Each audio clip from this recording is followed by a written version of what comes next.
music hold ended. Good evening, Utah, and hello from our nation's capital. Welcome to Senator Lee's tele-town hall.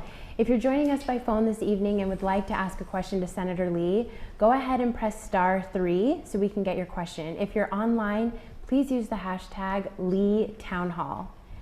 Senator, you've been hosting these tele-town halls nearly every month for the past 5 years, and usually we invite Utahns from across the state to participate.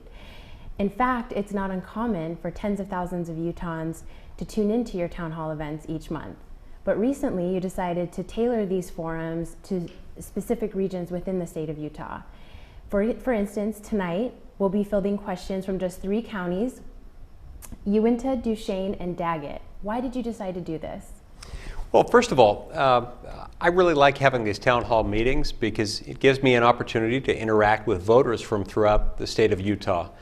And I've enjoyed doing that generally. I think it's especially important to do them on a regional basis because, you know, I've found that a rancher from Uintah or Duchesne or Daggett County might have different questions or concerns than a single mom from Salt Lake City or somewhere else in the state.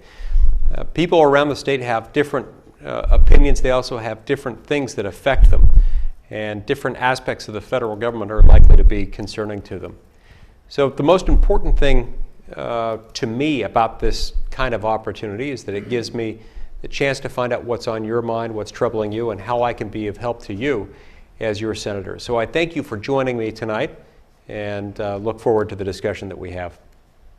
All right, and we've got a small number of you on the phone, so there's a very good chance that Senator Lee will be able to get to your question tonight. If you're on the phone, go ahead and press *3, and if you're online, please use the hashtag #LeeTownHall. Commissioner McKee from Uintah County was not able to be with us on the call today, but he did submit a question, and his question is, what suggestions do you have to decrease federal overreach on America's and Utah's energy sectors and offer hope for our local businesses? Okay, well, thank you. And I'm glad Commissioner McKee was able to ask this question. Commissioner McKee has long been a friend of mine, and I appreciate his leadership in the county. Look, the federal government just owns too much land. There's no other way to say it. There's no way to be fancy about it. When the federal government owns about 30% of the land mass in the United States and 2/3 of the land in Utah, that's a problem. Especially when so much of the energy potential that we have within the United States is found on federal land, as is the case in so many parts of Uintah, Duchesne, and Daggett County. So we need to take a serious look at why it is the federal government needs to own this much land in the first place.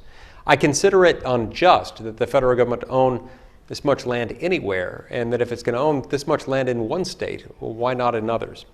There are many states east of the Mississippi where the percentage of federal land ownership can be expressed in the single digits, often in the low single digits. And so it's frustrating to me when a member of Congress from an eastern state where there's almost no federal public land wants to propose expanded federal land holdings elsewhere in the United States. Again, we need to have a serious public debate, a national debate about why it is the federal government needs this much land, and I think we need to start the process of transferring that land back to the states so that the states can own it and manage it. Doesn't mean everything. It doesn't mean that we have to transfer back national parks, national recreation areas, or declared wilderness areas. But I think it does mean, it certainly should mean, that your garden variety BLM land shouldn't be managed by government bureaucrats in Washington. It ought to be run by people closer to the land, people who have a vested interest in the local economy, people who care about hardworking men and women in our state and are dedicated to serve them rather than to restrict them. It's also why we need to focus on other shorter-term solutions. The long-term solution that I referred to involves transfer of ownership and management authority. There's a shorter-term solution that involves passage of legislation that Rob Bishop and Jason Chaffetz have been working on in the House, the Public Lands Initiative. And I'm proud to support that effort and to be the Senate sponsor of the legislation. We hope that by moving this legislation forward, we can open up more of our land to actual multiple use. We are also able to negotiate into that legislation provisions that will expedite the process of securing approval from the BLM to explore and develop federal land for purposes of energy development. I also believe that in the intermediate term, we need to explore other options, including the PILT program. PILT, of course, stands for Payment in Lieu of Taxes. It's the payment the federal government provides to taxing jurisdictions throughout the country. In the case of Utah, that means counties, to offset the lack of property tax revenue that they receive because federal public land is not subject to property tax pursuant to federal law. I believe that if we're going to have this program, and for as long as we have all this land under federal ownership, what we need is for the federal government to make sure that those PILT payments actually reflect the real value of the land. In other words, the counties ought to be receiving some rough approximation of what they would be receiving in tax revenue if they could in fact tax those lands. And I've got proposals on that as well. In fact, in last year's budget resolution, I submitted an amendment that ended up passing that said we need to move in that direction, that we need to pass legislation to put in place mechanisms to guarantee that our payments under PILT reflect actual property tax revenue if the land were in private hands. So I'm working every day to make sure that we solve these problems in the short term, in the intermediate term, and in the long term. All right, if you're on the phone and would like to ask a question this evening, go ahead and press *3. And if you're online, please use the hashtag #LeeTownHall. We've got Commissioner Todd from Duchesne County on the phone, and he has a question about the effects of the price of oil. Commissioner, you're on the line with Senator Lee. Yes, wondered, we have layoffs this week. There's more businesses announcing that they're having to close. It's all because of the price of oil. We are trying to know what to do. What are your thoughts? What can we do? Okay. Thank you for your question, Commissioner. And Commissioner, thank you for your service. We're grateful for what you do. I'm a strong believer in the fact that the best government is the government that operates locally. And you, Commissioner, are a very big part of that, and I appreciate it. My heart goes out to those people in the Uintah Basin and elsewhere who have been adversely affected by the price of oil. I think there are a few things that we need to do in order to help alleviate this situation. One of them involves repealing the export ban that we have on crude oil. This would help make us more competitive. It would help create a truly global economy for oil, and it would give us more consumers to whom we could sell. And I think it would also tend to help stabilize and make somewhat less volatile the price of oil that ends up affecting us in so many different ways. I also think we need to do everything we can to make it cheaper and easier to produce oil on federal public lands so that when there are these fluctuations, it's not devastating to the oil industry in the United States. If we're able to produce it more inexpensively, then we won't be quite as adversely affected. And to do that, we need to reduce the regulatory burden that we place on people. That's part of why I support this public lands initiative legislation and why I'll be the sponsor of it in the United States Senate.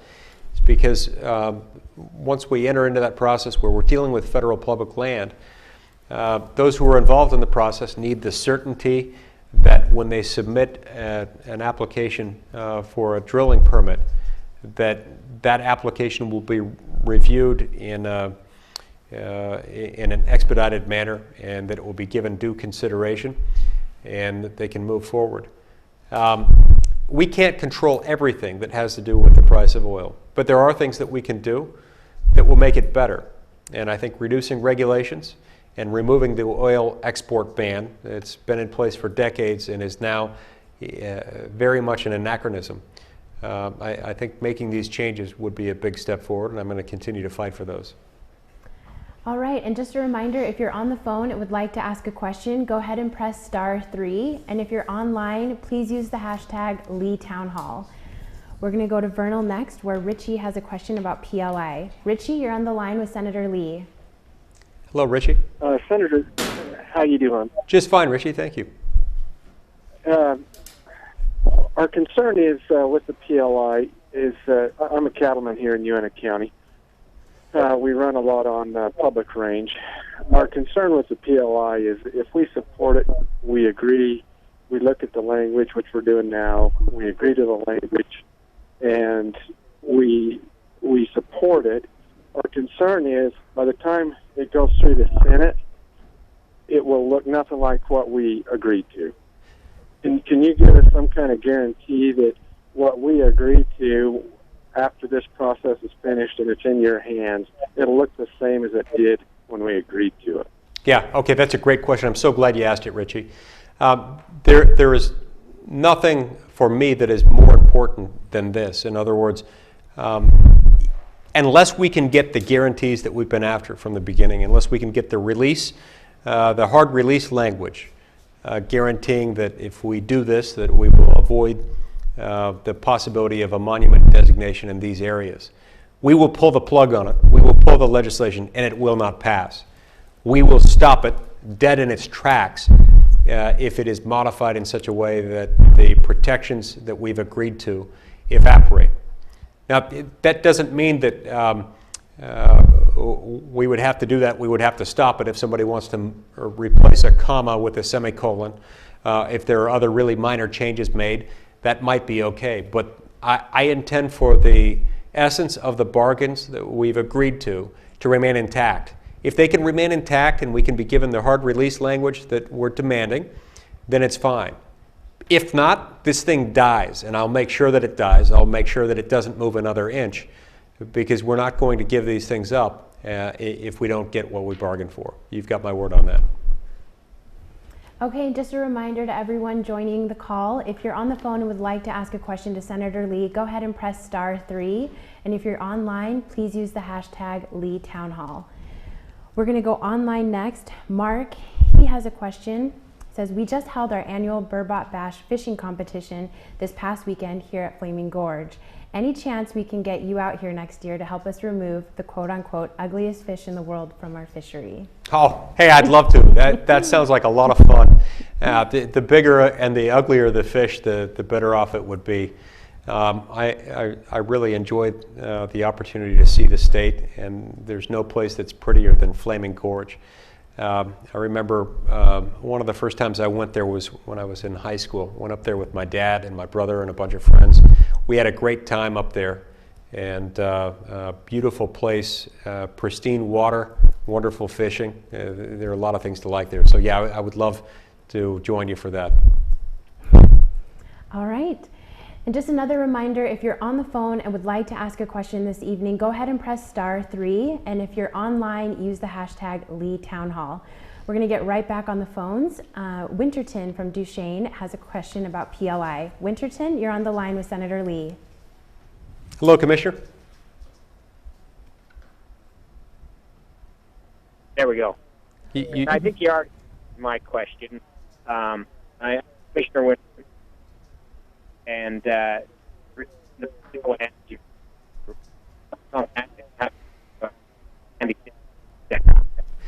help us. Yeah, Commissioner Winterton, we're losing you. I was only catching about every third or fourth word there. I'm sure your question was important, so I want to make sure I understand it. Can you repeat it? Okay. My question was regarding the public lands, and you addressed that at the first, the importance of it here in our county, and then how do you plan on getting it through the Senate to get it through? Is there enough support in the Senate that we can get it in? Okay, great. I heard you this time. Commissioner, thank you for your question, and thank you for your service on the Duchesne County Commission. In response to your question, I'm cautiously optimistic about our ability to get the PLI legislation through the Senate. I say cautiously optimistic because nothing is easy to move through the Senate. But that said, legislation like this one that has the support of so many different interests and that also has the support of the state's unified congressional delegation is likely to succeed because this deals with matters involving federal public land entirely within our state. Normally, there is a degree of comity within the Senate that will allow for legislation like this one to move forward. And so, yeah, I think we can get it through. As long as our present coalition remains intact, which I have every expectation that it will, I think we've got a really good chance of getting it passed this year. Okay, and just another reminder, if you're on the phone and would like to ask a question, go ahead and press *3. And if you're online, please use the hashtag #LeeTownHall. Next, we have a question from JC Carroll, and we've been waiting for her call, but she's been in transit. She's a student from Amy Johnson's government class at Manila High School, and her question is, how do you feel equal pay will affect the U.S. and mostly Utah's economy? Okay, thank you for your question. And thanks to all of you from Manila High School who might be participating with us and listening to us this evening. You know, there are a number of respects in which U.S. workers are not treated fairly, in which they're not treated with equality. I'm trying to change that. One of the many ways in which our government discriminates in a way that harms hardworking Utahns, moms and dads throughout our state and across the country, involves the way workers are treated with respect to what's sometimes called flex time or comp time. In other words, when America's workers decide that they need to spend a little bit of extra time at the office on a Tuesday night or a Wednesday night, they earn up what should be considered credit at the workplace. Only for so many employees, so many workers throughout America, their employer is prohibited them from crediting that time forward so that they can go home early on a Friday if they've worked late on a Tuesday and a Wednesday to attend their son or their daughter's baseball game or dance recital or musical performance. They ought to be able to do this. And you know what's so unfair about this is that workers do have that option if they work for the government. If they work for the state, or if they work for the federal government, or if they work for a city or a county, they can do it. Private sector employers are not even allowed to offer that option. I think this is manifestly unfair because employers and employees alike very often want this option, but they're not allowed to offer it unless, of course, they're the government. It's my desire to end this type of discrimination, to end this type of unequal pay, because really this does result in unequal pay. Government workers get a certain type of pay benefit that private sector workers are forbidden from getting. So this is one of the efforts that I've undertaken in the last few years in order to fulfill something that was described by Abraham Lincoln to underscore the importance of government and its responsibility. He said the purpose of government is to lift artificial weights from all shoulders, to clear the paths of laudable pursuit for all, to afford all an unfettered start and a fair chance in the race of life. And so, you know, sometimes when we look at the problems that we face, we see that some of the weights that are placed on shoulders, and we see some of the obstacles that the American people face are placed there by the government itself. This is one way of getting the government out of the way. And, you know, American moms and dads, especially in Utah, want to be able to balance their lives. They want to make sure that they have the opportunity to get home and be with their families. And this legislation, which I've supported in the Senate, which I've introduced as its lead co-sponsor, is something that needs to pass. And with your help, if you can join me in this cause to make sure that this gets the attention that it needs and deserves, we'll get it passed. All right, we have time for another question.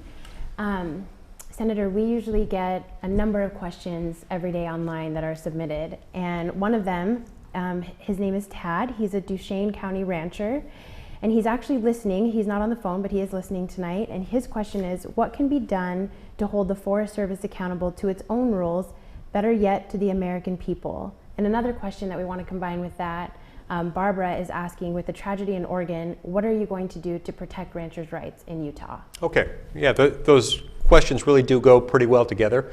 In response to you, Tad, and you, Barbara, first of all, as I mentioned briefly earlier, the federal government just owns too much land. This is entirely foreseeable that we will have problems with the management of the land and problems that arise between federal land managers who are supervised from Washington, D.C., and those who use the land, whether for recreational purposes or for their livelihoods or for some other purpose. You're going to have these kinds of conflicts, especially where the policy is made by government bureaucrats who are sometimes thousands of miles from the land in question. This is a big problem and one that we need to shine a bright white light onto. The American people need to see how it is that we're doing this and the kinds of problems that it creates. Once they see the nature of the problem and they comprehend what it means to be from a public land state, I'm confident that more and more people across the United States, and regardless of political ideology, will see that both from an environmental standpoint and from a fiscal standpoint and from a rule of law standpoint, it just makes more sense to have more of the management authority and also the ownership itself being closer to where the people are. It doesn't make sense for all this land to be owned and managed in Washington, D.C. As far as what we can do to get the Forest Service to obey its own regulations, to follow its own rules, yeah, this is one of the problems. I'm glad you raised it, Tad, because you know, when we founded our country a couple of centuries ago and when we put in place our system of government, those who wrote the U.S. Constitution were very concerned about making sure that the people who made the law were not the same people who would be enforcing the law. They were following the advice of a famous French political philosopher named Charles de Montesquieu. He warned against fusing this type of power. He said that anytime you join together the power to make law and the power to enforce law, you're running a risk of tyranny, because those who would make a tyrannical law, if they also have the power to enforce it, will enforce that same tyrannical law tyrannically. And what that means is that when the Forest Service is allowed to make up its own rules as it goes along, as it is allowed to, like most other federal agencies, and then when it's given the power to enforce those same laws, it's not going to obey the law because it's in charge of itself. And this is a big problem, and it's one of the reasons why I've put together an internal think tank within Congress, one that will be formally launching next week, called the Article 1 Project.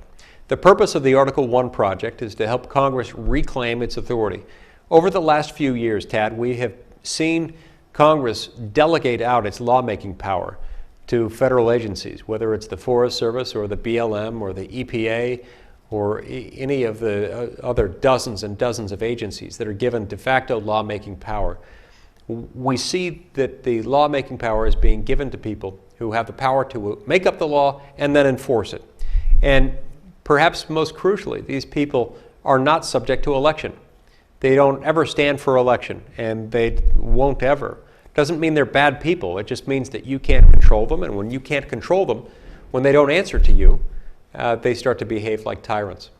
So one of the purposes of the Article 1 project is to put together a list of proposals, like the REINS Act, that will make sure that no federal agency will have the power to make law without Congress first acting to affirmatively enact it into law. Okay, we want to thank everyone that was able to join us this evening. As we close, Senator, why don't you tell the constituents that we may not have been able to get their question to, what they can do to have their question answered and how they can stay connected to you and what you're working on.